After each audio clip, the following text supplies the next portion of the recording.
दोस्तों, आज जो कॉमिक्स हम पढ़ेंगे उसका नाम है राम रहीम और कलयुग का भगवान। इसका पहला पार्ट है राम रहीम और होमांशु द ग्रेट। तो उसको आप पढ़ लेना, नहीं तो स्टोरी आपको समझ में नहीं आएगी। वो कॉमिक्स आपको मिल जाएगी मेरे चैनल के प्लेलिस्ट में। राम रहीम का फोल्डर होगा, उसके अंदर मिल जाएगी। तो यहाँ पर जो स्टोरी है, पहले पार्ट की स्टोरी है, इसको मैं स्किप कर रहा हूँ ताकि वीडियो कम लंबी बने। और ये तो आप पहले वैसे ही पढ़ चुके होंगे, और अगर आपने नहीं पढ़ी तो पढ़ लेना, नहीं तो स्टोरी समझ में नहीं आएगी। तो पहले पार्ट का नाम है होमांशु द ग्रेट। ये हम पहले पार्ट में पढ़ चुके हैं, तो अब इससे आगे पढ़ते हैं। ही अरे हम तो ये छोड़ भी देंगे और तो घर भी चली जाना, बस हम चारों को जरा खुश कर दे। नहीं नहीं, भगवान के लिए मुझ पर दया करो भैया, मैं तुम्हारे हाथ जोड़ती हूँ। हा, दया करना सिर्फ भगवान ही जानता है, शैतान ही। और हम तो जन्मजात शैतान है। चल नहीं, उतर नीचे। नहीं, अरे तू तो क्या, तेरे अच्छे भी उतरेंगे। चल तड़ाक आ। नहीं। और बदमाशों ने युवती को जबरदस्ती कार से बाहर खींच लिया। चुपचाप हमारे साथ चलो, चले चलो, वरना हम तुम्हारा वो असर करेंगे कि तुम शीशे में अपना चेहरा भी नहीं पहचान पाओगे। नहीं नहीं, मुझे छोड़ दो, बचाओ। हा, इन वीरान खंडरों में इंसान तो क्या, तेरा भगवान भी तुझे बचाने नहीं आएगा। चुपचाप चली चल। खंडर के भीतर पहुंचे। चलो चलो, महाभारत के द्रौपदी चीरण को फिर दोहरा दो। ओह, वर्षों बाद एक शर्मनाक घटना की फिर पुनरावृत्ति होने लगी। हे प्रभु, यदि किसी भी दुनिया में तेरा सचमुच अस्तित्व है और मैं तुझे मानती हूँ, तो मेरी रक्षा कर। इन गुंडों से मेरी इज्जत बचा। हा। ठीक तभी उस्ताद, वह देखो। हे प्रभु, मेरी लाज रखो। यह क्या भला हो सकती है? कहीं सचमुच में ही तो भगवान इस छोकरी की मदद के लिए नहीं आ गया? तभी उस रोशन इंसानी खाके ने होमांशु का रूप धारण कर लिया है। अरे, चौंकी हुई आवाज ने युवती को भी आंखें खोलने पर मजबूर कर दिया। हे ईश्वर, क्या यह तुम हो या तुम भी इन शैतानों के कोई साथी हो? तो कौन हो तुम? कलयुग का भगवान होमांशु। कलयुग का भगवान होमांशु? हाँ, और मैं तुम राक्षसों को मौत के घाट उतारने आया हूँ, क्योंकि अब तुम्हारे पापों का घड़ा भर चुका है। क्या बकते हो?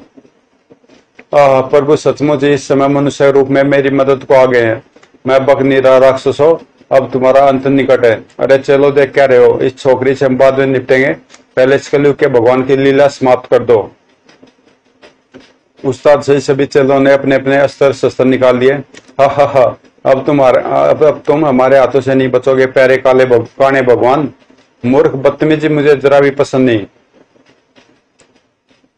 ठहर बहरूपे, मैं तुझे अभी तमीज सिखाता हूँ। धाए धाए धाए। हा, आए या तो जिंदा गोलियों का इस पर कोई प्रभाव नहीं पड़ा। अरे मूर्खों, जरूर इस वस्त्रों के नीचे बुलेट प्रूफ पोशाक पहनी होगी।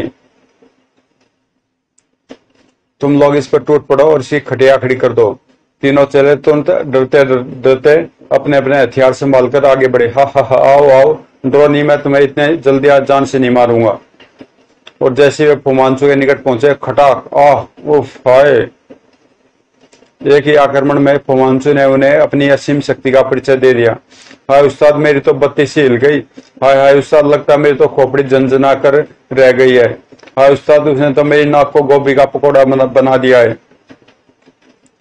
गजब, इस पतले दुबले इंसान में इतनी जबरदस्त चुस्ती फुर्ती होगी और इतनी शक्ति होगी, यह तो मैं सोच भी नहीं सकता था। हा, अब तुम्हारा अपने बारे में क्या ख्याल है राक्षसों के सरताज? मैं तुम्हारी चटनी पीस कर रख दूंगा। उस्ताद ने आक्रमण किया। धाएं, लेकिन उस्ताद को दूसरा आक्रमण करने का मौका नहीं मिला। और आई, छोड़ो मुझे। हा, अभी छोड़ता हूँ। और आई, बचाओ। दफ, हाय, मर गया। मेरे विचार से तुम चारों से हिलने डुलने की शक्ति नहीं होगी, इसलिए मैं ही तुम्हें एक दूसरे से मिलाता हूँ। हाय, उफ, हाय, मर गया रे। और होमांशु ने उन चारों को एक हाथ से उठाकर एक दूसरे के ऊपर डाल दिया। यह तुम करना क्या चाहते हो? अब मैं तुम राक्षसों की चिता जलाने जा रहा हूँ। क्या मतलब? क्या तुम हमें जलाकर मारने का इरादा रखते हो? हाँ। होमांशु की बात सुनकर सबकी घिंगी बंद गई।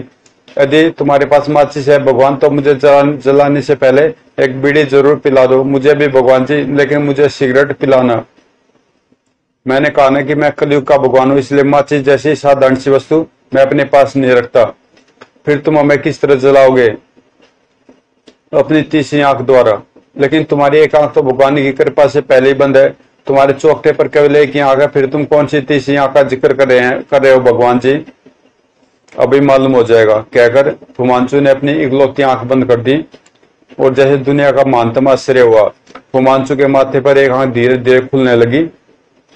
उस आंख के खुलते आंख की तिर लिपटे निकली और आई बचाओ, हान आई मर गया, ओह विलक्षण। मौत के बैसे उस्ताद और चेलों में पल भर के लिए डर पैदा हुआ और उन्होंने एक नई शक्ति फूंक दी और वे उठ खड़े हुए। हा हा हा, ऐसी मौत में 7 जन्मों तक याद रहेगी। हाय हाय बचाओ, ओह यह मैं क्या देख रही हूँ। कुछ ही देर में उस्ताद और चेले लाशों में बदल गए। आंखें खोलो बहन और देखो, इन राक्षसों का अंत हो गया जो तुम्हारी इज्जत लूटना चाहते थे। आंखों से हाथ हटाने के साथ ही युवती ने फुमांचू के पैर पकड़ लिए। आप धन्य है प्रभु। अरे रे यार, तुम क्या कह रही हो बहन, उठो। सुनो मेरी बहन, न तो मैं भगवान और न ही उस सर्वशक्तिमान का कोई मुकाबला कर सकता हूँ। हाँ, इन जैसे कलयुग के शैतानों का काल जरूर हूँ। फिर आपके हाथ में सुदर्शन चक्र कैसा? यह ईश्वरीय शक्ति नहीं बल्कि आज के युग का वैज्ञानिक चमत्कार है, यानी कि मार्ग का स्तर। ओह अच्छा बहन, अब तुम अपना भी परिचय दे दो। मेरा नाम सरिता है, मेरे पिता श्रीदेव प्रसाद इस शहर के छोटे मोटे उद्योगपति है। हम जब सेंट्रल मार्केट में खरीद फरोख्त कर रहे थे तो यह बदमाश मुझे धोखे से यहाँ उठा लाए। ठीक है बहन, अब तुम्हें घबराने की कोई जरूरत नहीं। तुम यहीं रुको, कुछ ही देर में तुम तक पुलिस की मदद पहुंच जाएगी। मैं चलता हूँ। नहीं भैया, मुझे अकेली छोड़कर मत जाओ, मुझे यहाँ बहुत डर लग रहा है। न जाने इस समय मैं कहाँ हूँ और आपके जाने के बाद मुझ पर न जाने कौन सी नई मुसीबत आ जाए। इस समय तुम शहर से बाहर एक पुराने किले के खंडर में हो, लेकिन तुम्हें घबराने की जरूरत नहीं है। अब यहाँ अगर कोई आएगा तो पुलिस ही होगी। कहने के साथ ही फुमांचू रोशन खाके में बदलकर वहां से उजल हो गया। उधर निकटवर्ती पुलिस स्टेशन पर, इंस्पेक्टर साहब, मेरी बेटी का अपहरण हुए 5 घंटों से ऊपर हो चुके हैं, लेकिन अभी तक कहीं से कोई खबर नहीं आई। हाँ, यदि मेरी बेटी को कुछ हो गया तो हम जिंदा नहीं रहेंगे, किसी को मुंह दिखाने लायक नहीं बचेंगे। वो धैर्य से काम लो बहन जी। आप तो जानती हैं कि मैं आसपास के तमाम पुलिस स्टेशनों को खबर कर चुका हूँ और मुझे विश्वास है कि आपकी बेटी की इस समय बहुत ही सरगर्मी से चारों तरफ तलाश की जा रही होगी। ईश्वर ने चाहता हो आपकी बेटी बहुत ही जल्द और सकुशल मिल जाएगी। भगवान करे आपका आकाश सच हो जाए। तो वे ट्रेन भगवान करे कोई शुभ सूचना हो। हेलो, इंस्पेक्टर विक्रम सिंह यार। इंस्पेक्टर, क्या आपके यहाँ किसी ने अपनी सरिता नाम की बेटी के अपहरण की रिपोर्ट दर्ज कराई है? हाँ हाँ, लेकिन तुम कौन बोल रहे हो? क्या तुम्हें उस लड़की के बारे में कुछ मालूम है? मालूम न होता तो फोन ही क्यों करता। सुनो इंस्पेक्टर, वह लड़की तुम्हें पुराने किले के खंडर में मिल जाएगी, साथ ही उन लोगों की लाशें भी जिन्होंने उसका अपहरण किया था। लाशें भी? ओह हेलो, लेकिन तुम कौन बोल रहे हो और कहाँ से बोल रहे हो? बस मेरे बारे में तुम इतना ही जान लो कि मेरा नाम फुमांचू द ग्रेट है और मैं कलयुग का भगवान हूँ। व्हाट? फुमांचू कलयुग का भगवान? तभी दूसरी ओर से संबंध विच्छेद हो गया। हेलो हेलो, फुमांचू कलयुग का भगवान? किसका फोन था इंस्पेक्टर अंकल? किसी फुमांचू का? वह अपने आप को कलयुग का भगवान कह रहा था। क्या हमारी बेटी का कुछ पता चला इंस्पेक्टर? हाँ, वह पुराने किले के खंडर में सही सलामत है और उसका अपहरण करने वालों की लाशें भी वहां मौजूद है। यदि आप लोग भी हमारे साथ चलना चाहे तो चल सकते हैं। कुछ देर बाद पुलिस बल के साथ राम रहीम और सरिता के माता पिता भी पुराने खंडरों में पहुंच गए। मम्मी डैडी, हमारी बेटी। तुम कैसी हो बेटी? मैं ठीक हूँ मम्मी डैडी। एक फरिश्ते ने इन मौके पर आकर न केवल मेरी इज्जत बचा ली बल्कि उन्हें जलाकर मार भी डाला। देखे वैरी उनकी लाशें। हे राम, क्या इन्हें फुमांचू ने ही मारा बहन? हाँ, अपनी तीसरी आंख की ज्वाला से। क्या कहा? तीसरी आंख की ज्वाला से? हाँ, लेकिन बहन जहां तक हम जानते हैं उसकी एक ही आंख है, यानी वह कान आई, फिर वह तीसरी आंख, उसकी तीसरी आंख माथे पर थी, ठीक शिव जी के समान। कहकर सरिता ने जो कुछ अपनी आंखों से देखा था वह सब इंस्पेक्टर व राम रहीम को बता दिया। सब कुछ सुनकर वे सभी आश्चर्यचकित हो उठे। राम भैया, मुझे तो लगता है कि यह फुमांचू किसी अलौकिक दुनिया का इंसान है। यह बात नहीं है रहीम, इस वैज्ञानिक युग में किसी भी चमत्कार का आविष्कार किया जा सकता है। शायद ऐसे वैज्ञानिक चमत्कारों का फुमांचू ने भी आविष्कार कर लिया है। और यह भी तुम ठीक कहते हो। अच्छा इंस्पेक्टर अंकल, अब आप अपना काम निपटाइए और मैं आज्ञा दीजिए। ठीक है, यदि मुझे तुम्हारी मदद की आवश्यकता पड़ी तो मैं तुमसे कॉन्टेक्ट कर लूंगा और जरूरत पड़ने पर तुम भी मेरी मदद के लिए संकोच मत करना।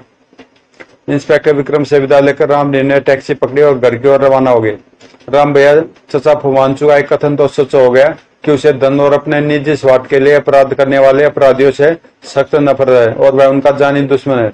हाँ, इसलिए वह मुझे कोई पहुंची हुई चीज मालूम पड़ने लगा है। खैर, अब वक्त ही बताएगा कि वह वास्तव में क्या है। अगले दिन जब राम रहीम सोकर उठे और शहरवासियों के साथ साथ राम रहीम ने भी अखबार में छवि खबर पड़ी तो आश्चर्यचकित उठे। कलयुग के भगवान फुमांचू द्वारा एक ही दिन में बहुत से लुटेरे, बदमाशों, खूनियों और स्मगलरों का सफाया। शहर की पुलिस फुमांचू के कारनामे से प्रसन्न भी और परेशान भी। अपराधियों की दुनिया में अभूतपूर्व खलबली व हंगामा। फुमांचू के अपराधियों को अपराध छोड़ने की चेतावनी, वरना मौत के घाट उतारने की धमकी। कल रात कुछ कुख्यात लुटेरों ने सेंट्रल बैंक को लूटने की कोशिश की, लेकिन अपने आप को कलयुग का भगवान कहने वाले फुमांचू ने अपने सुदर्शन चक्र से उन्हें मौत के घाट उतार दिया। और जब राम फुमांचू से संबंधित तमाम समाचार पढ़कर खामोश हुआ। राम भैया, इस चाचा ने तो रातों रात पूरे देश में नाम कमा लिया। हाँ, उसके इन कारनामों से पूरा हिंदुस्तान उसकी इज्जत करने लगेगा, जो आगे चलकर पुलिस और कानून के लिए एक बड़ा ही भयंकर सिरदर्द बन जाएगा। तभी ट्रेन अरे इतनी सुबह सुबह किसका फोन हो सकता है? शायद चीफ का हो। तुम बैठो, मैं देखता हूँ। Hello, Ram speaking. मैं चीफ मुखर्जी के आज का अखबार पढ़ा, अभी पढ़कर ही हटा हूँ। फुमांचू से संबंधित खबरें वास्तव में हैरत अंगेज है। उसका व्यक्तित्व तो अब मेरी समझ से बाहर होता जा रहा है। मैं भी ऐसा ही समझता हूँ बेटे। जहां तक मेरी समझ कहती है, वह कलयुग का भगवान इन काले काम करने वालों का अंजाम बुरा देता है और जनता का दिल जीतकर कोई भयानक गुल खिलाने के चक्कर में है। अर्थात वह हमारे देश में कोई भयानक साजिश रच रहा है और प्रोफेसर भास्कर का अपहरण महज एक मजाक है। वह तुम्हें और हमें इस तरफ उलझाकर अपना कोई और ही उल्लू सीधा करना चाहता है। फिलहाल तो मैं भी इसी लाइन पर सोच रहा हूँ अंकल।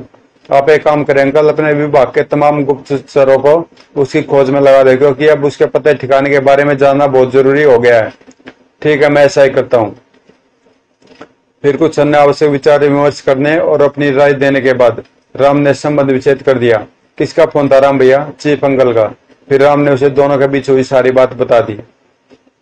सब कुछ सुनकर, अच्छा भैया, कल तुम बता रहे थे कि तुमने प्रोफेसर भास्कर के अपहरण के सिलसिले में कोई ऐसी योजना तैयार की है जिससे फुमांचू मुंह की खाकर रह जाए। हाँ सुनो, मैं तुम्हें बताता हूँ। फिर राम रहीम को अपनी योजना बताने लगा खुजर। वाह राम भैया, क्या योजना तैयार की है तुमने भी।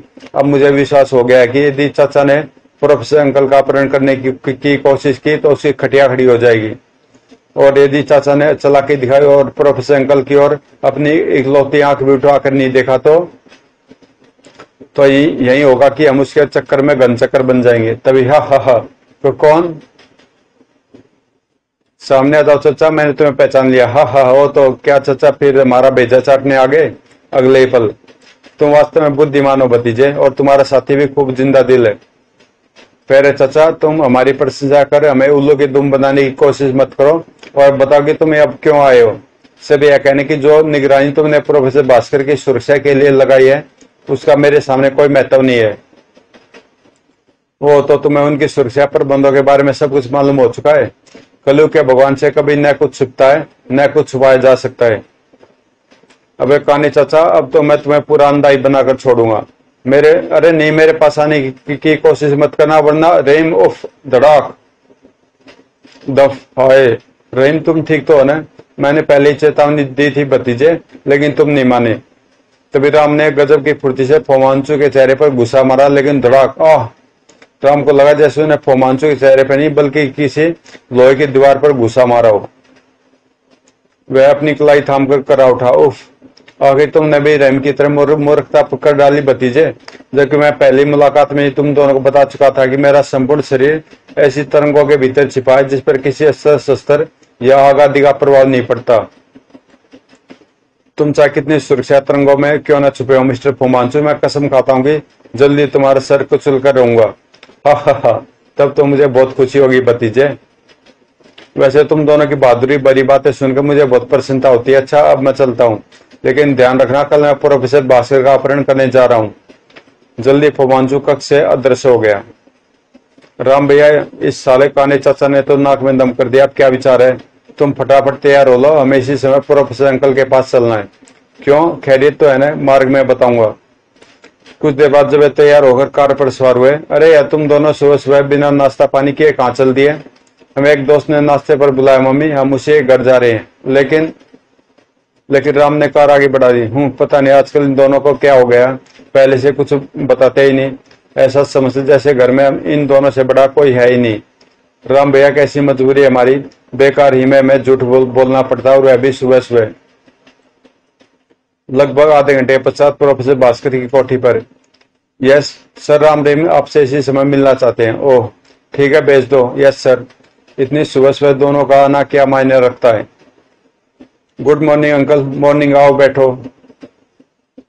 कहो भाई, आज की मुलाकात में क्या विशेष बात कहने आए हो। हम सीधे फोमांचू से मिलकर आ रहे हैं अंकल। व्हाट। राम ने उन्हें सारी बात बता दी, सब कुछ सुनकर। यानी कहने का मतलब है कि कल वह मेरा अपहरण करने वाला है। हाँ, और मैंने एक योजना भी बनाई है, कहकर राम ने उन्हें अपनी योजना बता दी। योजना सुनकर, लेकिन यहाँ पर इतने सुरक्षा प्रबंध करने के बाद भी तुम ऐसा क्यों करना चाहते हो। हम आपके संबंध में किसी प्रकार का कोई खतरा नहीं उठाना चाहते। मैं नहीं चाहता कि फोमांचू हमारी किसी भी डील अथवा लापरवाही का फायदा उठा ले जाए। ठीक है, जैसा तुम चाहते हो मैं वैसा ही करूंगा। तो ठीक है अंकल, अब हम चलते हैं, कल फिर आपसे मुलाकात करेंगे। विदा लेकर राम रहीम वापस लौट गए। उस दिन फिर फोमांचू ने बहुत से मुजरिमों को पुलिस द्वारा पकड़वाया। हा, खबरदार कोई भी भागने की कोशिश न करे। और फोमांचू की इस कार्यवाही से अपराध जगत का एक खूंखार शैतान जोगाम्बो बुरी तरह परेशान हो उठा। फोमांचू, मेरी समझ में नहीं आता कि कलयुग का भगवान आखिर है क्या भला, और खुद अपराधी होते हुए भी दूसरे अपराधियों का क्यों अहित कर रहा है, क्यों उनसे दुश्मनी ले रहा है। बॉस जो भी जो भी भला हो, हमारी कीमत पर उसे खत्म कर देना चाहिए, वरना इसी तरह उसने एक दो बार और हमारा करोड़ों का माल पकड़वा दिया तो शायद हमारे साथ साथ आपको भी आत्म हत्या करनी पड़ जाए। चाहता तो मैं भी यही हूँ, लेकिन सवाल यह पैदा होता है कि हम उसे तलाश कहाँ करें। हमारे पास उसका कोई पता ठिकाना तो है नहीं। क्या जोगाम्बा फोमांचू को तलाश कर उसे मार सका। कलयुग के भगवान ने जगत में और क्या क्या गुल खिलाए, उसकी तीसरी आंख क्या रहा। दोस्तों ये कुछ क्वेश्चन है, तो इसको पढ़ेंगे हम अगली कॉमिक्स में, जिसका नाम है राम रहीम और एक आंख का शैतान। दोस्तों अगर आपको कॉमिक्स अच्छी लगती हो तो प्लीज चैनल को सब्सक्राइब कर देना, और मैं अगला पार्ट पढ़ूंगा अभी आधे घंटा रेस्ट करके। तो मिलते हैं इसके अगले पार्ट में।